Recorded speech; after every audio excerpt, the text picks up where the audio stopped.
ಭಾಗ್ಯದ ಬಾಗಿಲು ತೆಗೆದೋ ಅಥವಾ ಇನ್ಯಾವ ಕಾರಣದಿಂದನೋ ಕರ್ನಾಟಕದಲ್ಲಿ ಕಾಂಗ್ರೆಸ್ ಸರ್ಕಾರ ಬಂದಿದೆ. ಇದೀಗ ಇತ್ತೀಚೆಗೆ ಏನು ಸಿಎಂ ಸಿದ್ದರಾಮಯ್ಯ ಅವರೇ ನೇರವಾಗಿ ಈಗ ಒಂದು ಆರೋಪವನ್ನು ಮಾಡಿದರು. ಒಟ್ಟು BJP ಶಾಸಕರು ಅಥವಾ BJP ಏನಿದೆ ನೇರವಾಗಿ ಈಗ ಗೇಮ್ ಪ್ಲ್ಯಾನನ್ನು ಮಾಡ್ತಾ ಇದೆ. ನಮ್ಮ ಶಾಸಕರನ್ನು 50ಕ್ಕೂ ಹೆಚ್ಚು ಶಾಸಕರನ್ನು ತಲಾ 50 ಕೋಟಿ ಲೆಕ್ಕಾಚಾರದಲ್ಲಿ ಡೀಲ್ ಮಾಡಬೇಕು ಅಂತ ಬಂದಿದ್ದಾರೆ ಅನ್ನೋ ಒಂದು ಮಾಹಿತಿಯನ್ನು ಅವರೇ ಬಿಚ್ಚಿಟ್ಟಿದ್ದಾರೆ ಮತ್ತು ಅವರ ಪಕ್ಷದವರು ಕೂಡ ಹೇಳ್ತಾ ಇದ್ದಾರೆ. ಈ ಒಂದು ವಿಚಾರಕ್ಕೆ ಸಂಬಂಧಪಟ್ಟ ಹಾಗೆ ಜನರು ಸಾರ್ವಜನಿಕವಾಗಿ ಯಾವ ರೀತಿಯಾದಂತಹ ಅಭಿಪ್ರಾಯವನ್ನು ವ್ಯಕ್ತಪಡಿಸ್ತಾರೆ ಅನ್ನೋದನ್ನು ನೋಡೋಣ. ಈಗ ನಮ್ಮ ಜೊತೆ ನಾಗೇಶ್ ಅಂತ ಹೇಳಿ ಇದ್ದಾರೆ, ಅವ್ರನ್ನೇ ಮಾತಾಡ್ಸೋಣ. ಸರ್, ಈಗ ಒಂದು ಸಿದ್ದರಾಮಯ್ಯ ಅವರೇ ಮಾತಾಡಿದ್ದಾರೆ. ಒಟ್ಟು 50 ಶಾಸಕರನ್ನು ತಮ್ಮ ಶಾಸಕರನ್ನು BJP ತನ್ನ ಬತ್ತಳಿಗೆ ತೆಗೆದುಕೊಳ್ಬೇಕು ಅಂತ ಹೇಳಿ ಈಗ ಪ್ಲ್ಯಾನನ್ನು ಮಾಡ್ತಾ ಇದೆ. ಪರ್ ಹೆಡ್ 55 ಲಕ್ಷ ಅಂದರೆ 50 ಜನರಿಗೆ ಅಂತ ಹೇಳಿದ್ರೆ 2500 ಕೋಟಿಯಷ್ಟು ಅಮೌಂಟ್ಗಳನ್ನು ಹೂಡಿಕೆ ಮಾಡಬೇಕು. ಈಗ ಮಧ್ಯಂತರ ಚುನಾವಣೆಗಳು ಒಂದು ವೇಳೆ ಕೊಲ್ಯಾಪ್ಸ್ ಆಯಿತು ಈ ಸರ್ಕಾರ ಅಂತ ಹೇಳಿದರೆ ಮುಂದಿನ ಭವಿಷ್ಯ ಏನು? ಜನರು ಇಷ್ಟೆಲ್ಲ ಆಸೆಗಳನ್ನು ಅಥವಾ ಮುಂದಿನ ದಿನಗಳಲ್ಲಿ ಏನೋ ಒಂದು ಭವಿಷ್ಯ ಉಜ್ವಲವಾಗುತ್ತೆ ಅಂತ ಎಣಿಸ್ಕೊಂಡಿರ್ತಾರೆ.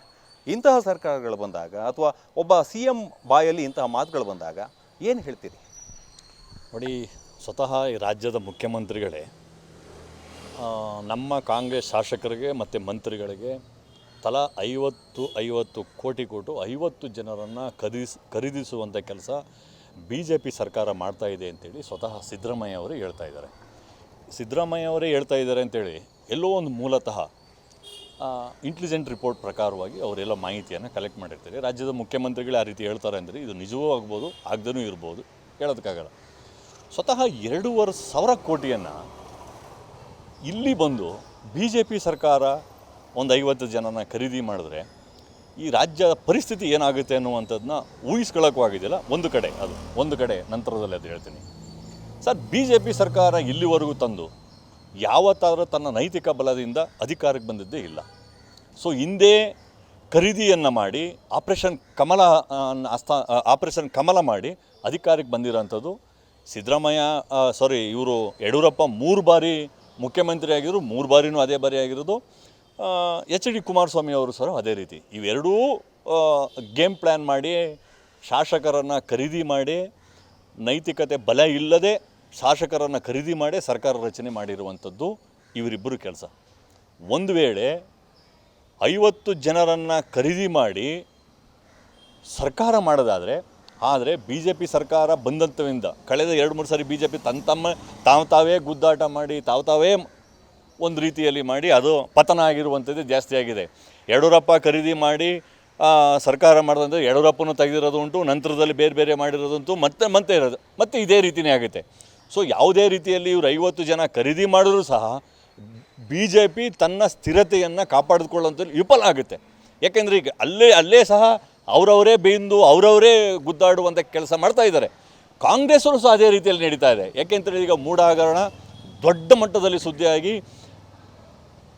ಸರ್ಕಾರದ ಮುಖ್ಯಮಂತ್ರಿ ಮೇಲೆ ಒಂದು ತಲೆದಂಡ ಆಗುವಂಥ ಪರಿಸ್ಥಿತಿಗೂ ಇದೆ. ಅಲ್ಲೂ ಸಹ ಅವರು ಸಹ ಒಂದು ರೀತಿಯಲ್ಲಿ ಇಷ್ಟೆಲ್ಲ ಹಗರಣ ಆಗಿದರೂ ಸಹ ಸಿದ್ದರಾಮಯ್ಯ ರಾಜೀನಾಮೆ ಕೊಡ್ತಾ ಇಲ್ಲ, ನಾವು ಯಾಕೆ ಹೋಗಬಾರ್ದು ಅನ್ನುವಂಥದ್ದು ಸಹ ನಡೆದಿರ್ಬೋದು. ಯಾಕೆಂತೇಳಿದ್ರೆ ಬೆಂಕಿ ಇಲ್ಲದೆ ಹೊಗೆ ಆಡೋದಿಲ್ಲ. ಕಾಂಗ್ರೆಸ್ ಶಾಸಕರು BJP ಅವ್ರ ಹತ್ರ ಹೋಗಿ ಹೌದು ಹಿಂಗೆಲ್ಲ ಆಗಿದೆ ಅನ್ನೋದು ನಾವು ಸಿದ್ಧ ಇದ್ದೀವಿ ಅಂತ ಹೇಳಿದ್ರೇ ಅದು ಖಂಡಿತವಾಗಿ ಆಗೋದು. ಎಲ್ಲ ಒಂದು ಕಡೆ ಕಾಂಗ್ರೆಸ್ಸಲ್ಲೂ ತನ್ನ ಭ್ರಷ್ಟಾಚಾರವನ್ನು ಮುಚ್ಚಾಕೋದಕ್ಕಾಗಿ ಈ ರೀತಿಯಲ್ಲಿ ಒಂದು ದಾರಿಯನ್ನು ತೋರಿಸ್ಕೊಡುವಂಥ ಕೆಲಸವನ್ನು ಆಗುತ್ತೆ. ಸರ್, ಈಗ ಇನ್ನೊಂದು ವಿಚಾರ, ಈಗ DCM ಏನು ನೇರವಾಗಿ CM ಆಗಬೇಕು ಅಥವಾ DK ಶಿವಕುಮಾರ್ ಅವರು ಸಿದ್ದರಾಮಯ್ಯ ಅವರ ಪಟ್ಟವನ್ನು ಅಲಂಕರಿಸಬೇಕು ಅಂತಿದ್ದಾರೆ. ಇಂತಹ ಒಂದು ಸಿಚುವೇಷನ್ನಲ್ಲಿ ಒಳಬೇಗುದಿಯಲ್ಲಿ ಅಥವಾ ಒಳಗಡೆ ಇರ್ತಕ್ಕಂಥ ಕಿತ್ತಾಟದಲ್ಲಿ ಈ ರೀತಿಯಾದಂಥ ಒಂದು ಹೊಸ ವಿಚಾರಗಳು ಹೊರಗಡೆ ಬಂದ್ವಾ ಹೇಗೆ? ಖಂಡಿತವಾಗೂ ನೋಡಿ, ಈಗ ಮೂಢ ಹಗರಣ ಆಯ್ತಿದ್ದಾಗಲೇ ವಾಲ್ಮೀಕಿ ಹಗರಣ, ಮೂಢ ಹಗರಣ, ಈಗ ಮದ್ಯದ ಹಗರಣ ಇವೆಲ್ಲವೂ ನೋಡೋಕೆ ಹೋದ್ರೆ ಈ ರಾಜ್ಯದ ಮುಖ್ಯಮಂತ್ರಿ ರಾಜೀನಾಮೆ ಕೊಡಬೇಕು ಅನ್ನುವಂಥ ಊಹೆಗಳು ಕಾಂಗ್ರೆಸ್ನಲ್ಲಿ ವಲಯದಲ್ಲಿ ಎದ್ದು ಕಾಣ್ತಾ ಇದೆ. ನಂತರದಲ್ಲಿ ಪರ್ಯಾಯವಾಗಿ ಯಾರು ಅನ್ನುವಂಥದ್ದನ್ನ ಬಂದಾಗ ನಂತರದಲ್ಲಿ ಪರ್ಯಾಯವಾದಂಥ ರಾಜಕಾರಣವನ್ನು ಪರ್ಯಾಯದ ನಾಯಕ DK ಶಿವಕುಮಾರ್ ಅನ್ನುವಂಥದ್ದು ಕೆಲವು ಭಾಗದಲ್ಲಿ ಇದ್ದರೆ, ಇನ್ನು ಕೆಲವು ಭಾಗದಲ್ಲಿ ಮತ್ತೆ ಲಿಂಗಾಯತರಿಗೆ ಒಂದು ಅಧಿಕಾರ ಕೊಡಬೇಕು, ನಾವು ಸಹ ಯಾರಿಗೇನು ಕಮ್ಮಿ ಇಲ್ಲ ಅಂತೇಳಿ ಶಾಮನೂರು ಶಿವಶಂಕರಪ್ಪ ಆಗಿರ್ಬೋದು, RV ದೇಶಪಾಂಡೆ ಆಗಿರ್ಬೋದು, ತಮ್ಮಲ್ಲೇ ಕೂಗು ಬಂದಿದೆ ಮುಂದಿನ ಮುಖ್ಯಮಂತ್ರಿ ಯಾರು, ನನಗೊಂದು ಚಾನ್ಸ್ ಕೊಡಬೇಕು ಅನ್ನುವಂಥದ್ದು RV ದೇಶಪಾಂಡೆ ಹೇಳಿದ್ದಾರೆ, ಶಾಮನೂರು ಶಿವಶಂಕರಪ್ಪ ಅವರು ಹೇಳಿದ್ದಾರೆ, ಎಂ ಬಿ ಪಾಟೀಲ್ ಅವರು ಹೇಳಿದ್ದಾರೆ, ಹಲವಾರು ಹಿರಿಯ ರಾಜಕಾರಣಿಗಳು ನನಗೂ ಒಂದು ಅವಕಾಶ ಬೇಕು ಅನ್ನುವಂಥದ್ದನ್ನ ತಮ್ಮಲ್ಲೇ ಸಹ ಎಸ್ ನಾನು ರೆಡಿ ಇದ್ದೀನಿ ಅಂದರೆ ಈಗ ಆಲ್ರೆಡಿ ರಾಜೀನಾಮೆ ಕೊಡ್ತಾರೆ ಅವರು ಅನ್ನುವಂಥದ್ದು ಕಾಂಗ್ರೆಸ್ಸಲ್ಲೇ ಎದ್ದು ಕಾಣ್ತಾ ಇದೆ. ಕಾಂಗ್ರೆಸ್ಸಲ್ಲೇ ಸಹ ಒಬ್ಬರು ಕಂಡ್ರು ಒಬ್ಬರು ಕಾಲು ಎಳಿತಾ ಇದ್ದಾರೆ. ಡಿ ಕೆ ಶಿವಕುಮಾರ್ ಆಗಬಾರ್ದು ಅಂತೇಳಿ ಶಾಮನೂರು ಶಿವಶಂಕರಪ್ಪ ಇವರು ಡಿ ಕೆ ಶಿವಕುಮಾರ್ ತಮ್ಮಲ್ಲೇ ವೈಮನಸ್ಸುಗಳು ಆಗಲೇ ಉತ್ಪತ್ತಿಯಾಗಿದೆ. ಸೊ ಈ ಮಧ್ಯದಲ್ಲಿ ಬೈ ಎಲೆಕ್ಷನ್ ಆದ ನಂತರದ ರಿಸಲ್ಟ್ ಬಂದ ಮೇಲೆ ಇದು ಇನ್ನಷ್ಟು ಉದ್ಭವವಾಗೇ ಆಗುತ್ತೆ. ಯಾಕೆಂತೇಳಿದ್ರೆ ಇವು 3 ಹಗರಣ ಏನಿದೆ ದೊಡ್ಡ ಹಗರಣ. ಯಾವುದೇ ರಾಜಕಾರಣದಲ್ಲಿ ಇಂತಹ ದೊಡ್ಡ ಮಟ್ಟದ ಹಗರಣಗಳಾಗಿರಲಿಲ್ಲ. ವಾಲ್ಮೀಕಿ ಹಗರಣದಾಗಲಿರುವ ಒಬ್ಬ ತಲೆದಂಡ ಆಯಿತು, ಮತ್ತು ಇವಾಗ ಮಧ್ಯದ ಹಗರಣದ ಇನ್ನೊಬ್ಬ ಸಚಿವರ ತಲೆದಂಡ ಆಗುವ ಸಂಭವ ಇದೆ. ಮತ್ತು ಸ್ವತಃ ತಾವೇ ಮೂಢ ಹಗರಣದಲ್ಲಿ ಸಿಲುಕಿಕೊಂಡಿರುವಂತಹ ಸಿದ್ದರಾಮಯ್ಯನವರು. ಇವು 3 ಎಲ್ಲೋ ಒಂದು ಕಡೆ ತಲೆದಂಡ ಆಗುವಂತಿದೆ. ತಮ್ಮಲ್ಲೇ ಎಸ್ ಸಿದ್ದರಾಮಯ್ಯ ಆದರೆ ನಾವು ಈ ಪಕ್ಷದಲ್ಲಿ ಇರಬಾರ್ದು, ಬೇರೆ ಪಕ್ಷ ಸಪೋರ್ಟ್ ಮಾಡಬೇಕು ಅನ್ನುವಂಥದ್ದು ಸಹ ತಮ್ಮಲ್ಲಿರುವಂಥ ಹಲವಾರು ಕಾಂಗ್ರೆಸ್ ಸರ್ಕಾರದಲ್ಲಿ ಕಾಂಗ್ರೆಸ್ ಪಕ್ಷದಲ್ಲಿ ಹಲವಾರು ಶಾಸಕರು ಒಂದು ಕಾಲನ್ನು ಹೊರಗಡೆ ಇಟ್ಟಿರುವಂಥದ್ದು ಸಹ ಇದೆ, ಎದ್ದು ಕಾಣ್ತಾ ಇದೆ. ಇವತ್ತಿನ ಹಲವಾರು ತಮ್ಮ ಮಾಧ್ಯಮದವರು ಇವತ್ತು ಹಲವಾರು ಬೇರೆ ಬೇರೆ ಆ್ಯಂಗಲ್ ಡಿಸ್ಕಷನ್ ಮಾಡ್ತಾ ಇರೋದು ನೋಡಿದ್ರೆ ಬೆಂಕಿ ಇಲ್ಲದೆ ಹೊಗೆಯಾಡಲ್ಲ ಅನ್ನುವಂಥದ್ದು ಬರ್ತದಲ್ಲ, ಆ ರೀತಿ ಹೀಗಿದೆ. ಸೊ ಇದನ್ನು ಒಂದು ಸಂದರ್ಭ ನೋಡಿಕೊಂಡು BJP ಕಾಯ್ತಾ ಇದೆ. ಎಸ್ ಲಡ್ಡು ಬಂದು ಬಾಯಿಗೆ ಬೀಳ್ತಲ್ಲ ಅನ್ನುವಂಥ ಪರಿಸ್ಥಿತಿ BJP ಬಂದಿದೆ. BJP ಇದನ್ನು ಒಂದು 50 ಜನನ ಖರೀದಿ ಮಾಡುವಂಥದ್ದು ಏನಾದರೂ ಇದ್ದರೆ ಅದು ಖಂಡಿತವಾಗೂ ಈ ರಾಜ್ಯದ ದುರಂತವೇ ಸರಿ ಅನಿಸ್ತದೆ. ಯಾಕೆಂತೇಳಿದ್ರೆ ಪದೇ ಎಲೆಕ್ಷನ್ ಅಂತೇಳಿದ್ರೆ ಸಾರ್ವಜನಿಕರ ಮೇಲೆ ಇದು ಹೊರೆ ಆಗುತ್ತೆ. ನಮ್ಮ ತೆರಿಗೆ ಹಣವನ್ನು ಇವರು ಪೋಲ್ ಮಾಡ್ತಿರೋದು, ಇವ್ರು ಸ್ವತಃ ಯಾರು ಹಣವನ್ನು ತಂದು ಇವತ್ತು ಪ್ರಚಾರ ಮಾಡ್ತಾ ಇಲ್ಲ. ನಮ್ಮ ತೆರಿಗೆ ಹಣ ಕನಿಷ್ಠ ಪಕ್ಷ ಇಲ್ಲ ಅಂತೇಳಿದ್ರೆ ಮತ್ತೆ ಏನಾದ್ರು ಚುನಾವಣೆ ಆದರೆ ಮತ್ತೆ 4 ರಿಂದ 5 ಸಾವಿರ ಕೋಟಿ ನಮ್ಮ ದುಡ್ಡು ಇವತ್ತು ಚುನಾವಣೆಗೆ ಸ್ವಲ್ಪ ಖರ್ಚಾಗುತ್ತೆ. ಸೊ ಅದಲ್ಲದೆ ಇವರೆಲ್ಲ ಬ್ಲ್ಯಾಕ್ ಮನಿ ವೈಟ್ ಮನಿ ಅನ್ನುವಂಥ ಸಂದರ್ಭ ಬಂದು ನೋಡಿದ್ರೆ ಇವ್ರಿಗೆ ಏನು ಬೇಕಾರಾಗ್ಬೋದು. ರಾಜಕಾರಣಿಗಳಿಗೆ ಶಾಸಕ ಗೆಲ್ಲವನಿಗೆ ಸೋಲವನಿಗೆ ಇದ್ಯಾವುದು ಹೊರೆ ಅಲ್ಲ. ವೋಟ್ ಹಾಕುವಂಥ ಮತಪ್ರಭು ಇದನ್ನಲ್ಲ, ಅವನಿಗೆ ಹೊರ ಆಗುವಂಥದ್ದು ಜಾಸ್ತಿ ಆಗುತ್ತೆ. ಮುಂದಿನ ದಿನಗಳಲ್ಲಿ ಇಂತಹ ಒಂದು ವೇಳೆ ಶಾಸಕರು ರಾಜೀನಾಮೆ ಕೊಟ್ಟೆ ಬೇರೆ ಪಕ್ಷಕ್ಕೆ ಏನಾರು ಹೋದಂಥ ಸಂದರ್ಭದಲ್ಲಿ ಬೇರೆ ರೀತಿಯಲ್ಲಿ ಇವರು ಕುದುರೆ ವ್ಯಾಪಾರ ಮಾಡುವಂಥದ್ದು ಏನಾರು ಹೋದಾಗ ಇವರು ತಕ್ಕ ಪಾಠವನ್ನು ಕಲಿಸಬೇಕು ಮತದಾರರು ಅನ್ನುವಂಥದ್ದು ನಾನು ಈ ಸಂದರ್ಭದಲ್ಲಿ ಹೇಳೋಕ್ಕೆ ಇಷ್ಟಪಡ್ತೀನಿ. ಇನ್ನು ಆಪರೇಷನ್ ಕಮಲ ವಿಚಾರದಲ್ಲಿ ಮುಂದಿನ ದಿನಗಳಲ್ಲಿ ಏನಾದರೂ ಸಮಸ್ಯೆಗಳಾದರೆ ಅಥವಾ ಈ ಸರ್ಕಾರ ಬಿತ್ತು ಅಂತ ಹೇಳಿದ್ರೆ ಇದರಿಂದ ಸಾಕಷ್ಟು ಸಮಸ್ಯೆಗಳಾಗ್ತವೆ. ಈ ಸಮಸ್ಯೆಗಳಿಗೆ ಯಾವುದೇ ರೀತಿಯ ಪರಿಹಾರಗಳನ್ನು ಸೂಚಿಸೋಕ್ಕಾಗಲ್ಲ, ಜನರೇ ಪರಿಹಾರವನ್ನು ಸೂಚಿಸಬೇಕಾಗತ್ತೆ. ಆ ಕಾರಣಕ್ಕೋಸ್ಕರ ಜನರ ಒಂದು ನಿರ್ಧಾರ ಯಾವ ರೀತಿ ಇರುತ್ತೆ ಅನ್ನೋದನ್ನು ಕೇಳೋಣ. ಸರ್, ಈ ರೀತಿಯಾಗಿ ಸಾಕಷ್ಟು ಈ ವಿಚಾರಕ್ಕೆ ಸಂಬಂಧಪಟ್ಟ ಹಾಗೆ ಈ ಆಪರೇಷನ್ ಕಮಲ ಅನ್ನೋ ಒಂದು ವಿಚಾರವನ್ನು ಇಟ್ಕೊಂಡು ಮಾಡ್ತಾ ಇದ್ದಾರೆ. ಇಲ್ಲಿ ಯಾರೂ ಕೂಡ ಬೆಳೆಯಲ್ಲ, ಅವರು ಕೂಡ BJPಯಿಂದನೂ ಕೂಡ ಸಾಕಷ್ಟು ಹಗರಣಗಳು ಡಿನೋಟಿಫೈ ಅಥವಾ ಉಳಿದಿರ್ತಕ್ಕಂಥ ಬೇರೆ ಬೇರೆ ಹಗರಣಗಳಲ್ಲೂ ಕೂಡ ಭಾಗಿಯಾಗಿದ್ದಾರೆ. ಇತ್ತೀಚೆಗೆ ಕಾಂಗ್ರೆಸ್ ಸರ್ಕಾರದಲ್ಲೂ ಬಂದಿದೆ. ಜನ ಇನ್ನೂ ಕೂಡ ಬುದ್ಧಿ ಕಲ್ತಿಲ್ವಾ? ಸರ್, ನಾನು ಈ ಒಂದು ಸಂದರ್ಭದಲ್ಲಿ ಹೇಳಲಿಕ್ಕೆ ಇಷ್ಟಪಡ್ತೀನಿ, BJP ಪಕ್ಷವೇ ಅಲ್ಲ, ಅದೊಂದು ಅನೈತಿಕ ಪಕ್ಷ. ಕಳೆದ 25 ವರ್ಷದಲ್ಲಿ ಕರ್ನಾಟಕದ ಜನ ಬಹುಮತ ಕೊಟ್ಟು ಅವ್ರನ್ನ ಆಯ್ಕೆ ಮಾಡಿದಾರಾ? ಇಲ್ಲ. ಅವರು ಯಾವುದೇ ರಾಜಭಾರ ಮಾಡಿದ್ದಾಗಲೂ ಕೂಡ ಆಪರೇಷನ್ ಕಮಲದಲ್ಲೇ ಮಾಡಿರೋದು. 2014 ಮತ್ತು 15 ಮತ್ತು 13ರಲ್ಲಿ ನಡೆದಂಥ ಚುನಾವಣೆಯಲ್ಲಿ ಮೋದಿಜಿಯವರ ವರ್ಚಸ್ಸು ತುಂಬಾ ಸಿಕ್ಕಾಪಟ್ಟೆ ವರ್ಚಸ್ಸಿತ್ತು.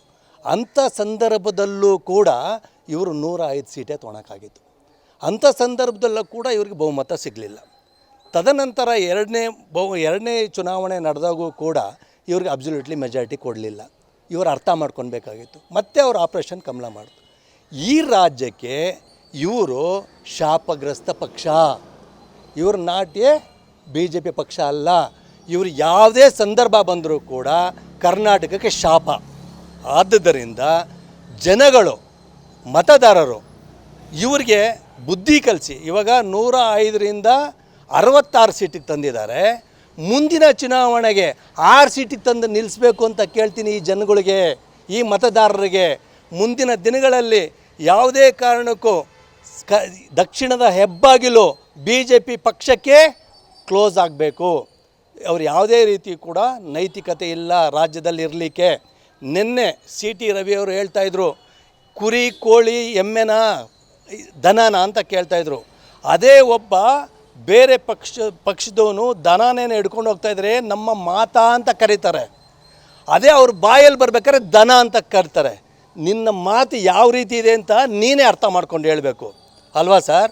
ನೀವು ಹಂಗಾರೆ 2 ಸರಿ ನೀವು ರಾಜಭಾರ ಮಾಡಿದಾಗೂ ಕೂಡ ದನ ಕೋಳಿ ಕರಿಗಳನ್ನ ತಾನೇ ಖರೀದಿಸಿ ತಾನೇ ನೀವು ಸರ್ಕಾರ ಮಾಡಿದ್ದು. ಅಬ್ಸಲ್ಯೂಟ್ ಮೆಜಾರಿಟಿನಲ್ಲಿ ಏನು ಮಾಡಲಿಲ್ವಲ್ಲ. ನಾಚಿಕೆ ಆಗಲ್ವಾ ನಿಮ್ಗಳಿಗೆ? ಏನು ನೈತಿಕತೆ ಇದೆ ಅಂತ ನೀವು ಮತದಾರರು ಕೇಳ್ತಾ ಇದ್ದೀರಾ? ಯಾವ ಮುಖ ಇಟ್ಕೊಂಡು ನೀವು ವಿರೋಧ ಪಕ್ಷದಲ್ಲಿ ನೀವು ಕೂತಿದ್ದೀರಾ? ವಿಧಾನ ಪರಿಷತ್ನಲ್ಲಿ ಕೂತಿದ್ದೀರಾ? ವಿಧಾನಸಭೆಯಲ್ಲಿ ಕೂತಿದ್ದೀರಾ? ಯಾವ ನೈತಿಕತೆ ಇಟ್ಕೊಂಡು ಕೂತಿದ್ದೀರಾ? ನಾಚಿಕೆ ಆಗಲ್ವಾ ನಿಮ್ಗಳಿಗೆ?